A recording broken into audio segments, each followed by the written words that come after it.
Description list. Great for definitions, menus, question and answers. Basically, anytime you have a thing and you need to describe that thing. So, semantically speaking, a programmer or the browser can look at this and knows that, hey, this is describing that. So let's go ahead and take a look at the tags. So everything is going to be inside of the DL tag, short for description list, and that's going to enclose a list of our group of terms. And for our terms, we're going to have our DT tags, which are going to be our description term, and then we're going to have our DD tag, which is our description detail. So we are using a little bit of CSS, but we're going to show you how to do that. So, all right, let's go ahead and jump into our code. If you'd like to help me to continue creating content like this, please like, share, and subscribe. Thank you. All right, we're going to create our description list first, and then we're going to come back and make our CSS. We're going to put DL for our DL tags, and then we need our first description term, which is going to be chicken sandwich. And then we need our description detail.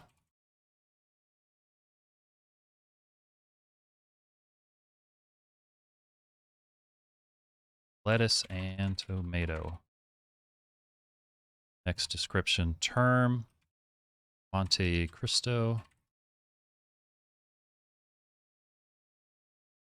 And we got ham, turkey, capitalize that. And Swiss sandwich, then egg, batter, and pan fried until golden.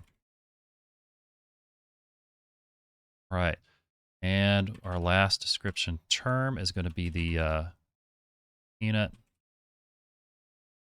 butter, and jelly sandwich.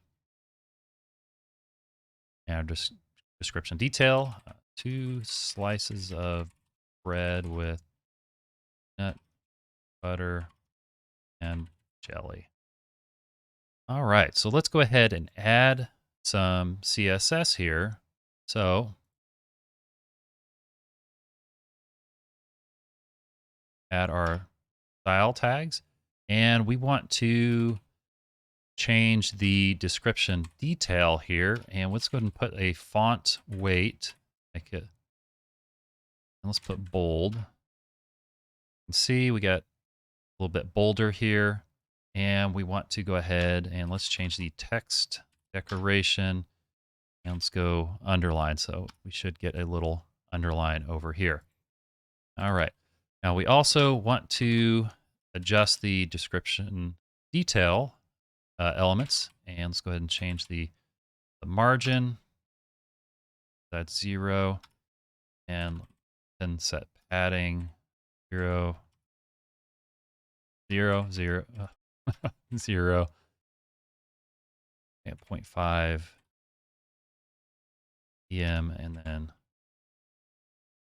0. All right, there we go. So, like I said, anytime that you have a thing and you need to describe that thing, go ahead and just use a description list. Next, I'm going to show you how you can start interacting with your users by creating forms. So to go ahead and get that video started, go ahead and click the video up above my head, and I'll see you there.